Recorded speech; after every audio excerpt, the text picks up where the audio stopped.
to hear Him, to meet Him, to simply be in His presence. Imagine sitting down with Jesus for breakfast or lunch. What would you hope for? What would you fear? What would you talk about? In those moments, we learn something about who He is, what He cares most about, more importantly, how He feels about us and what He wants for us. In the next few weeks, we're going to look at several intimate encounters with Jesus. We will discover that Jesus does not treat people with a cookie-cutter approach. His single purpose and passionate heart will emerge as we put them all together. Our hope is that each one of us will learn to recognize Him more quickly when He comes to us and experience Him in a deeper way as a result.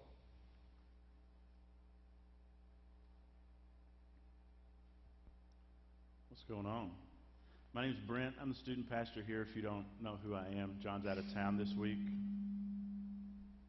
There we go. So you know I don't do this on a normal basis here. But John's out of town, so he asked me to preach. I'm thankful to be able to be up here and share God's Word with you guys today. Two things before I get started, though. I just wanted to be known that I had nothing to do with that goofy video of John before service started. That way, when he hears about it when he gets back, wasn't me. It was somebody else that, yeah, we won't call him out. I just say it wasn't me. Also, it's cool to see the baby dedications today. There's two other couples in the second service, and two of the three couples that had babies dedicated today, Caitlin and I have been in small groups with since we've been here. I think total 3 of the couples were in our small group last year. So just like an announcement, if you ever are thinking about having a baby, you should join our small group. Because this year we had 5 babies in our small group that were born, a set of twins and 3 other babies. And two years ago we were in a small group with Tyler and Brittany. I think there was 4 or 5 babies born that year too. So if it's even on your radar of like, hey, we might like to have a kid in the next year, we're starting a new small group on Sunday nights here in the next week or so. We'd love to have you come join us. You just come ask. And it's been super fun. The small group we had last year, I'll just say it was by far the best group at Parkview. We loved it. It was great. This past week was cool. I got to spend some time the past week or two with Noah Shear. He's been asking a lot of questions about baptism. So I took him to lunch a week or two ago, and he just wanted to talk through why he wanted to get baptized. So I took him to Dairy Queen. We had lunch, and there was two things on the docket to talk about in his mind at lunch that day. One was, I want to get baptized, and here's what I want to do. And we got to celebrate that this past Friday. You guys will see that in the video in the next couple of weeks. But the second thing he wanted to talk about is Star Wars. So it was baptism, Star Wars. And baptism was more important, but he really wanted to talk about Star Wars too. And he found out I had seen all the Star Wars movies, and he hasn't, so he was just infatuated. So which one did you like the best? How old were you when you got to watch it? Dad's not sure if I can watch it yet or not, and all these questions. And so we had that conversation of, they came out with number 4, number 5, and number 6, and they went back and did the first 3 like 20, 30 years later. And he's like, which one should I watch first? Which one should I watch first? So we were talking about all that and whatnot. And my opinion is you need to watch the originals first, then watch the new ones. Let's just throw it out there. They did that for a reason. You should watch them the way they did it.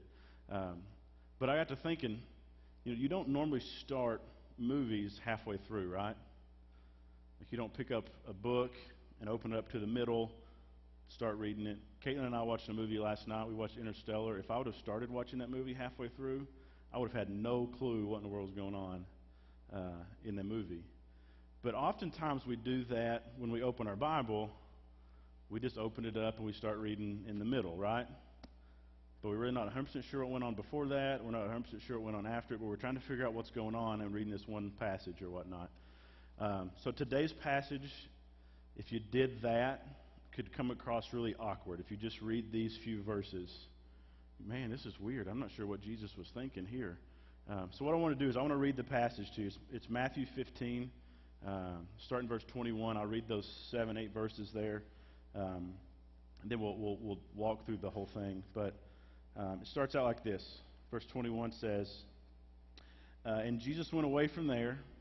He withdrew to the district of Tyre and Sidon, and behold, a Canaanite woman from that region came out and was crying. She was saying, have mercy on me, O Lord, Son of David. My daughter is severely oppressed by a demon.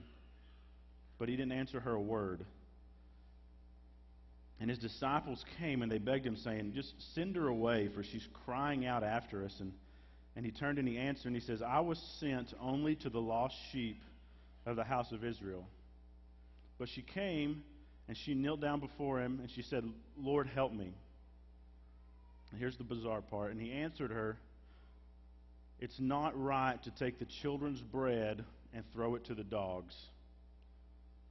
She said, yes, Lord, but even the dogs eat the crumbs that fall from the master's table.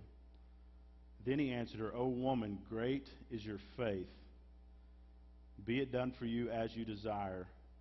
And in that moment, her daughter was healed instantly. Now, I've been in enough Bible studies throughout my life to when you read that passage and you're like, okay, what's your gut reaction after reading that? You're like, well, let's focus on the positive. Like, she had great faith and Jesus healed her. Yeah, that's great.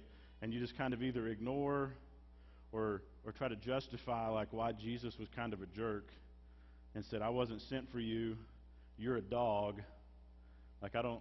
Dogs don't get the master's food. Why would Jesus say that? But so you tend to celebrate the positive, ignore the negative, or justify what Jesus really is saying. I was studying this week and I was reading some commentaries, and some of the people who write these big, thick, academic commentaries, they even wrote, one of them was well, the word used for dog here, it really means a domesticated house dog, not like a wild, mangy dog that's roaming the streets. And I'm like, either case, I asked Caitlin this week, I said, if I called you a dog, but it meant you were like a house dog, would that make any better? She said, no. So I don't think it means, I don't think it's any better in that case either. It's still, awkward and possibly rude of Jesus to say that. So why would he do it? Oftentimes when you read Bible and you read something like that, you're like, oh, I just don't know. So you move on, or you just get confused by it, and you have this, I just can't figure out the Bible sometimes. So what I want to do today is I want to take a look at the whole chapter a little bit. And oftentimes if you take a broad view of what's going on in the Bible, it tends to clear things up. I had professors tell me when I was in school, they said never read a Bible verse, which you might think would be counterintuitive at Bible college, right? But their point being is never just read one solo verse, because you have to read everything around it to really understand what's going on. Example being you guys have seen Jeremiah 29:11. It says, "For I have a plan for you to prosper," and all that. But if you read the verse before that, it says after you've been in exile for 70 years, then I have a plan for you to prosper and I'll bring you back. But a lot of people say, yeah, see, look, you're going off to college, Jeremiah 29:11. That's the worst thing. That means they're going to have 70 years of torture before God blesses them. So if you're praying for me, don't pray Jeremiah 29:11 for me. But I don't want, if 70 years from now I ain't going to be here, so I'll be long gone to heaven by then. But see, reading one Bible verse can kind of distort what you think or what happens. So I want to take the whole chapter. We're going to back up to verse 1. And I'm going to kind of walk through the whole chapter, and hopefully we'll understand at a deeper level, okay, what's Jesus trying to say? And then really what you want, the goal always is when you have a deeper understanding of Scripture, it should lead to a deeper life change, a deeper application. If you understand something and put it into practice and allow God to work on you, then it has deeper, more fruit. So that's what I want to do. So let's back up to verse 1.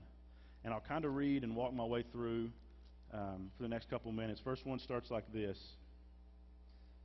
It says, Then Pharisees and scribes, they came to Jesus from Jerusalem, and they said, Why do your disciples break the tradition of the elders? For they don't wash their hands when they eat. So the Pharisees are upset because they say, you guys, when you go to eat, you don't do the proper ceremonial washing of your hands, and you're considered unclean. So you can't eat and put anything in your mouth. It's not just let's go to the sink and rinse our hands off like we do, but there's a tradition behind what they did. So the Pharisees are upset what you did. So here's Jesus' answer in verse 3. It said, He answered them, So why do you break the commandments of God for the sake of your traditions? For God commanded, honor your father and your mother, and whoever reviles their father and their mother must surely die. But you say, if anyone tells his father and his mother, what you would have gained from me is given to God. he need not honor his father, so for the sake of the tradition, you have made void the word of God. So pretty much what he's saying, he's like, you create these traditions so you don't have to obey God's commandments. And in that case, it is what it says it was. You're supposed to honor your father and your mother. And in that time, when your mom and dad got old, it was your responsibility to financially support and take care of them. But he's saying, but you guys say, well, what money I was going to use to do that, I gave it to God just to do something with. So sorry, I don't have anything for you. So what Jesus is telling them here, he's like, you broke God's commandment because you created your own tradition on top of that. He goes, so why are your traditions so important? Why are they that way? An example being, if you ever read the Old Testament or something like that, there's a lot of rules and laws about the Sabbath, about Sunday in their culture. You're supposed to, keep the Sabbath holy, right? It's a day of rest. But then they had like dilemmas to where, okay, but what if you see a poor person on the Sabbath? Because they created their own rules around that and said, well, you have to rest on Sunday, so you can't even leave home. But if you see a poor person outside, you can't go outside and help that poor person, but then it's against the law to not help the poor person, so what do? So they have these conversations. It's like, well, if the poor person comes in your house, then they've come into your house when they're Sabbath, when they're supposed to resting, so you can't do that, and you can't go out to help them. So they came up with this tradition of, if they come to your house and reach their hand in your window, you can put something in their hand and they can pull it out, and that way they didn't break the law. They had all sorts of traditions that were exactly like that. And Jesus is like, is that really what the point is? You know? So he goes on in verse 7, he kind of reveals, here's the core problem. He says, you hypocrites. Well, did Isaiah prophesy to you when he said, here's what he said, this people honors me with their lips, but their heart's far from me. In vain do they worship me, teaching as doctrines the commandments of men. So he's saying your words and your actions of worship, they don't cut it. They're not enough. Just to simply have a tradition that you follow for the sake of following the tradition so you don't break the rule, like Jesus says, that's not worship. Like, you don't put your faith in me. That's not trust. That's not what he was after. That's not what God wanted. When God gave him the law, he didn't say, get tripped up by all the rules and forget me. So if you fill out your outline, the warning in that Jesus is kind of giving them is, don't let any type of religious activity take place of like real heart change. If you've been a part of a church for a long time, that I've grown up in church, I know that tendency to kind of fall back to just doing the right thing for the sake of doing the right thing. But if you lose God inside of that, he's saying, like, your actions mean nothing if there's no heart behind it. So he goes on in verse 10, and he kind of explains it a little more about their tradition of washing and whatnot. And he says, he called the people to him, so he's going to teach them, and he said to them, hear and understand. It's not what goes into the mouth that defiles a person, but what comes out of the mouth that defiles a person. Then the disciples came and they said to him, do you know the Pharisees were offended when they heard you saying this? He's going to give them a heads up. The Pharisees are mad at you. And he answered, said, every plant that my heavenly Father has not planted will be uprooted. Other words, if they say they have faith but they don't, then one day that's going to be shown. And if the Pharisees rely on their traditions, they don't rely on God, like, one day they will be found out. God will find them out. So, like, their false faith is going to be seen. He said, leave them alone. Let them alone. He said, they're blind guides, and if the blind lead the blind, both fall in a pit. So how can he's saying they're claiming to be spiritual authority. They're claiming to be, they're the pastors of the day, so to speak. And he said, but if they're not spiritually alive, if they're not following Jesus, if their heart hasn't been transformed, then where are they going to lead somebody that they're trying to lead that way? They're just going to fall in a pit and be done. Like, they can't lead them anywhere. In 15, he goes, but Peter said to him, explain this parable to us. Explain what you're meaning here. So Jesus kind of breaks it down. He said, are you also without understanding? Do you not see that whatever goes into the mouth passes into the stomach and is expelled? But what comes out of the mouth proceeds from the heart, and this defiles a person. For out of the heart comes evil thoughts, murder, adultery, sexual immorality, theft, false witness, slander. These are what defile a person. But to eat with unwashed hands, that doesn't defile anyone. So he's like, your core problem as a person, my core problem in this room today, our problem is really like our heart is wicked. And it doesn't matter what kind of activity we put on top of that. If we just try to do the right thing without allowing our heart to be changed, then we are a wicked person on the inside. And he says, so that's what makes you defiled in front of God. That's what makes your life not honoring before Him, because your heart's not devoted to Him. So that all leads up to that story about the Canaanite woman. So what does that have to do with her? Let's walk through the passage one more time at a little slower rate. We'll kind of walk through and say, how does that story about the Pharisees and their traditions and not honoring Jesus with their heart, how does that work with this passage? How does it contrast? How does it work? Let's read it. Go back to verse 21. It says, Jesus went away and withdrew to the district. So he left the Pharisees. He left that space. He withdrew to the district of Tyre and Sidon. And behold, a Canaanite woman from that region came out and was crying, "Have mercy on me, O Lord, Son of David. My daughter is severely oppressed by demons." So this would raise the eyebrows of the readers in the time, because the region they went to was not like a Jewish region. It wasn't where they were comfortable being around people. It's the same idea when Jesus tells the parable about the Samaritan. Like, they go through that region, and the Samaritan's the one who helped them out. It was shocking. This was shocking that Jesus would even go to this region with the Canaanite people and spend time around them. That was not normal. So he's total opposite. You think of the Pharisees, they're the religious elite. You think of the Canaanites in this area, they're like the scum in their minds. So he's contrasting them there.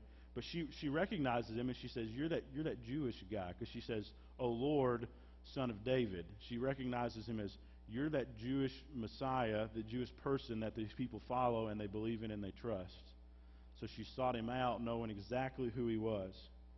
It was respecting him and really like acknowledging, like, you are God. You're the Son of David. You're the one that they've been talking about. So she's heard about Jesus, even though she's never been around Jesus. She recognized him, and then he gets kind of weird when he says, but he didn't answer her a word. His disciples came and they begged him. They said, "Send her away. She's crying out after us." And he answered, "I was only sent to the lost sheep of the house of Israel." So every other time, no matter who came to Jesus, he always received them and heard their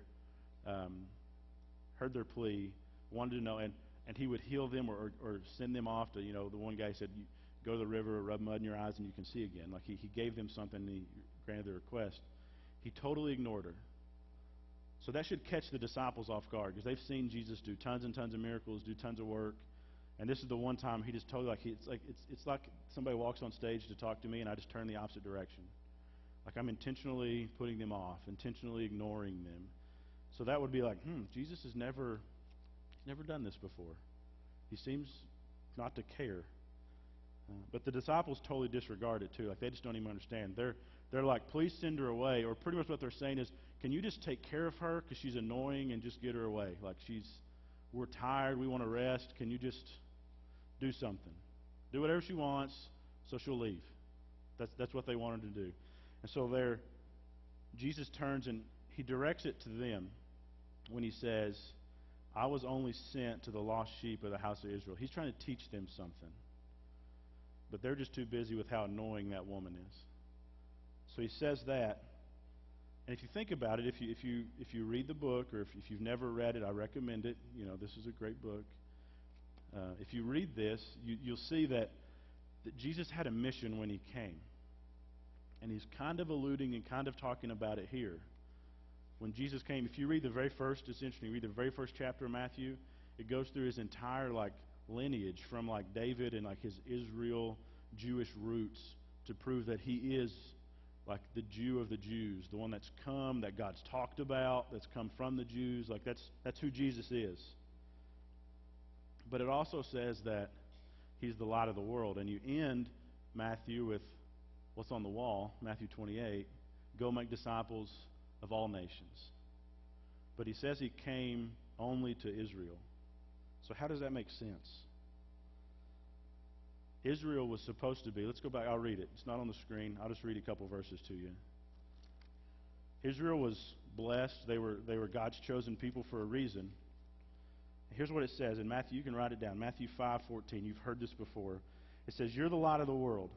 A city set on the hill, it cannot be hidden, nor do people light a lamp and put it under a basket, but on a stand, and it gives light to the whole house. In the same way, let your light shine before others, so that they might see your good works and give glory to God. Give glory to your Father who's in heaven." So, track with me here. Jesus was sent to Israel so that they could be the light to the entire world. This Canaanite woman who's the scum in the Israelites' mind, they're supposed to be the light to her. But what do? They ignore her, right? Just send her away. She's annoying. I don't want to have to deal with her. I don't want to do that. Here's another. You can write this down. It's a freebie. It's not on the screen either. But don't let, the disciples thought we're better than the Pharisees because their hearts aren't changed. We're with Jesus. But they let being around Jesus and just following him, like they were still lost as far as what his mission was. So don't let any type of religious activity, being in church, make you feel any more secure if your heart's not changed. It can't take the place. Religious activity can't take the place of like the mission God has for you. The disciples missed it. The disciples were annoyed by an opportunity that walked through the door. So Jesus is being almost brash toward this woman to get the attention of the disciples to teach everybody something here. They're so proud they missed it. But Jesus never got distracted. He knew what he was doing. So he keeps the conversation going in verse 25. Verse 25 says this. It says, "But she came and she knelt before him." So his answer of, "I was only sent to the house of Israel," that didn't deter her. She just came closer. And she knelt down before him, and she just simply said, "Lord, help me." Like she pleaded for his help. "Lord, help me." And he answered in a more direct, harsh way and said, "It's not right to take the children's bread and to throw it to the dogs." So her attitude wasn't shaken, but he's even more direct in saying, the children's bread, I was sent to Israel. They're the children. They're the ones I have to take care of. It's not right for me to take what I'm supposed to give to them and give it to the dogs. Like think of like in your own house. If times were tough and it came to feeding your kids or your dogs, who would you feed? Hopefully your kids. And he's saying, I've got this and I'm supposed to give it to Israel, to the children that God picked. Why should I give it to the dogs? Making the contrast. And again, he's trying to teach the disciples something. He's trying to make this big contrast, and he exaggerates, obviously. Exaggerates. And why do you exaggerate? If you've ever taught anything before or have been taught, like people exaggerate to make a point, right? So he makes this big exaggeration. He tries to make a point. He's saying, you're supposed to be the light of the world to these people. He goes, I was sent to you so that you would work with them. It's like a strategy. God didn't come and pick Israel on accident. It wasn't by happenstance all this stuff happened. Jesus said, I was sent to you so that you could go be the light of the world. That's the strategy he had. So he's trying to draw it out. He's trying to get the disciples' attention, but they don't really seem to even answer him. They don't even seem to acknowledge what he's even saying. And he ends by saying this again. Or she responds. She says, yes, Lord, yet even the dogs eat the crumbs that fall from the master's table. She understood. She's not arguing with Jesus. She's not saying, how dare you call me a dog? She's saying, I'll take it if I can have the crumbs. If I could be blessed because just I'm with you and your blessing comes to me.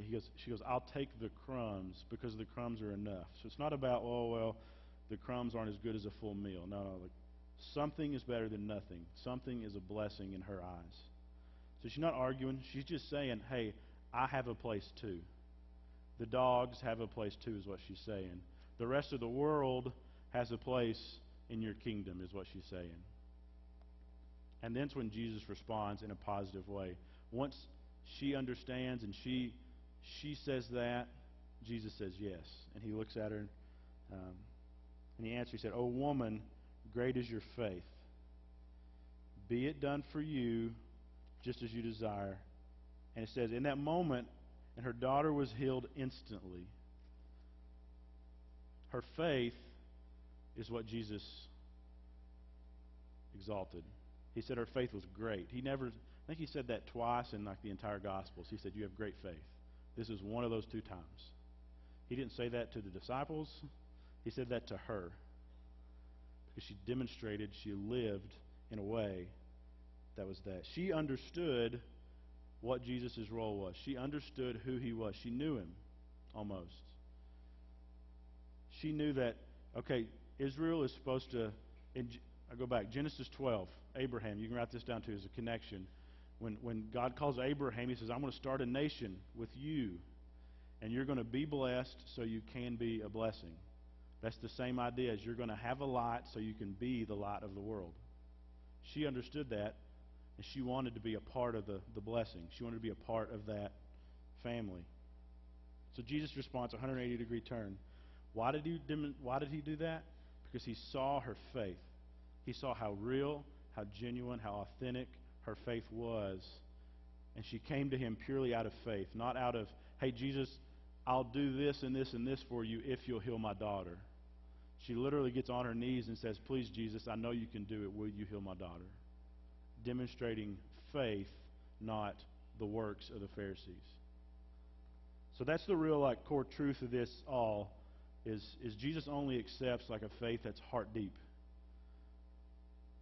Faith isn't faith if it doesn't change you on the inside and work its way out. Her faith was demonstrated by her humbly pleading and seeking Jesus for her daughter. It was demonstrated through that. Her inner faith was demonstrated that way. It's always been that way. Even though God gave Israel all these laws back in the Old Testament, those weren't in place just to say, if you follow all these laws to the T, then you're in. Those laws were in place to show us that we needed God to complete them. Because if you went back and read Leviticus, all those laws, sorry, you ain't getting it done by yourself. But God gave that to them so that they would turn to him and say, "I need you." And it was always about, from day one, from when God created humanity, when he put Adam and Eve in the garden, what did he want? He wanted a relationship, right?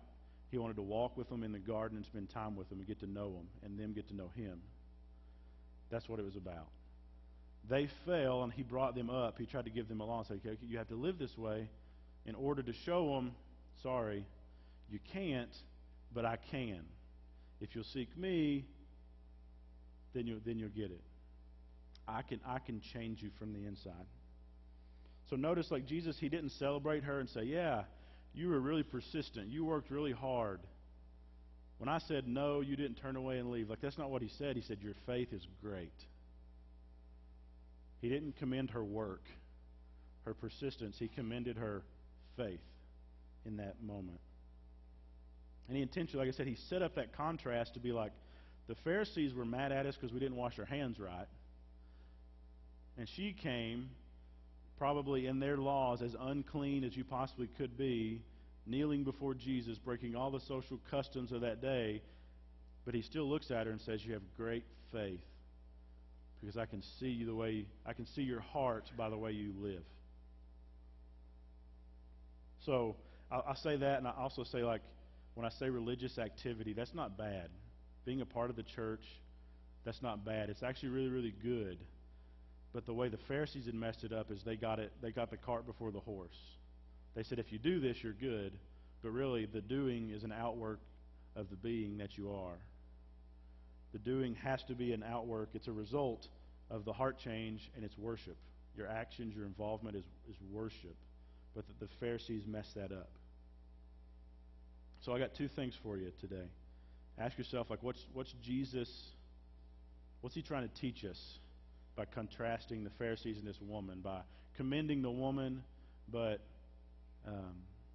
almost punishing the Pharisees or scolding the Pharisees? What's he trying to teach us How does he want us? How does he want you to respond to this? Seeing her great faith, seeing the Pharisees and the disciples not quite catch it all, what does Jesus want? Here's action number one that I would challenge you with today is to allow God to work in your heart. Maybe you've been a part of this church or a church your entire life, like you're like me, like you went to church 9 months before you were born and never missed a Sunday kind of thing. Like that's how I grew up, but maybe you've been that way too. But maybe you've never let Jesus work in your heart. So don't be like the Pharisees. Don't get caught up in the religious rules and the activities and the so-called requirements of what's going on. Step one, allow Jesus to work in your heart. If you're here today and you've never experienced Jesus, maybe this is the first time coming to church or you haven't been in a long time or whatnot, this step one is your first step into ever experiencing Jesus, ever having a relationship with him. But also, Jesus was trying to teach the disciples and the Pharisees that just because you've been around for a while doesn't mean you don't need step one. Maybe you got the cart before the horse too. Maybe you got involved and it was really frustrating and it just didn't seem to work. Well, maybe you never really got to know Jesus. You never really walked with him. You never really had a relationship with Jesus, and that's why it just didn't work out before. That's why you're frustrated with where you are right now. You're like, I tried small group, but it was just weird. It didn't work, and I don't know. Well, Jesus has to work in you first. So that's step one. Are you going to allow Jesus to really speak to and work in your heart? The Pharisees came and said, how can I please God? All these rules, what can I do so I don't get punished? That's not really a relationship. The woman came and said, I have faith in you, and I'm bowing down, kneeling down before you. Will you please help? She was seeking connection with him. And if you even go on, I won't read the whole thing, but the whole end of the chapter, like he meets this one Canaanite woman and he heals her, but then the rest of the chapter he works with that region, those Canaanites, for a long time, and he even goes and he mirrors another miracle when he fed the 5,000 people, the 5,000 Jewish people. Well, he feeds 4,000 Canaanite Gentile people here, and he's bringing them in. His ministry is reaching out. He's being what? The light of the world, right? I'll read the next couple of verses. For verse 29, it says, Jesus went on from there, and he walked beside the sea. He went up to the mountain, and he sat down. So he's in that same area. It says, great crowds came to him, and they brought with them the lame and the blind and the crippled and the mute and many others. And they put him at his feet, and he healed them. So that the crowds wondered. And here's the good part right here. It says, when they saw the mute speaking and the crippled healed and the lame walking and the blind seeing, and they glorified the God of Israel. So it wasn't just a, hey, I'm sick, can you help me? It was a, hey, I'm sick, I can't do anything about it, but you're God and you can. They acknowledged that he was God, and it says he was glorified. God was glorified in it all. So action two, here's what the disciples missed. You have to let Jesus work in your life, but then you have to allow God to work through your life too. The disciples were annoyed. When an opportunity came knocking for them, the disciples got annoyed and said, can you just send her away? I'm tired. I need to rest. She's annoying. That's the last person I want to talk to. But the natural result, if God works in your heart, he'll work through your life. It's like a funnel from him into you, out to others. So that's what Jesus is trying to teach the disciples. So don't be them. Don't be blind to what Jesus, his mission is for you in your life, in your community, in your neighborhood, at your job. Don't get annoyed. The question is, do we get annoyed by people that God puts around us instead of seeing them as, man, that's God's opportunity right in front of us, but we're just too busy with our own junk to deal with that. It's a natural outflow. So if step 2 isn't happening, refer back to step 1. If you're like, well, I want to be with Jesus, I want to do this stuff, but I can't figure out, I've tried serving in different ministries, but I don't know, it just doesn't work. It's frustrating. See step 1. Are you allowing God to work in your own heart? And if so, are you asking him, where can I serve? Where can I be? How can I impact your kingdom? So here's some questions for you, and I'll close and pray. Questions of, Is your own heart open to God? Right, have you ever allowed Him, or are you allowing Him to work? Ask yourself this question: where is He in your life right now? If I were to come up to you and say, "Hey, what's God been teaching you? How's God been shaping your life, your heart?" What would you respond? What would you say? And if you say, "Man, I don't know, this all sounds weird to me, but it sounds really intriguing," we want you to come talk to us. We want to help you take those first steps of real faith. If you've been in a place where you're like, "Well, I don't know, I remember back in the day, I used to really be involved and God was working craziness, but now I just feel like He's not there." Is your heart open? Last question is, if He's doing that, what's He pressing on your own heart in a place to serve? Not just in the church, but to reach His kingdom, to reach out and expand His kingdom. Is He saying, "You know what, I need to get involved in some type of outreach. I need to get involved in a ministry of the church. I need to," look, if He works in your life, He'll work through your life. That's what Jesus tried to teach the disciples. He goes, we're supposed to be the light of the world. The church, Christians, the body of believers, are supposed to be the light of the world. We're supposed to be the light in our own community. Where does God want you to be the light in your community? As I want to pray for you. As we close, as we sing, I would just challenge you to ask God those questions. Don't ask your neighbor. Ask God those questions. See what He's pressing on you. And then whenever you think you need to talk to somebody about it, ask somebody else.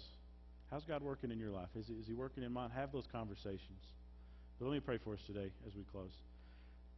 Jesus, I thank You for Your word, and sometimes for the challenge You throw out in an unorthodox way through this passage.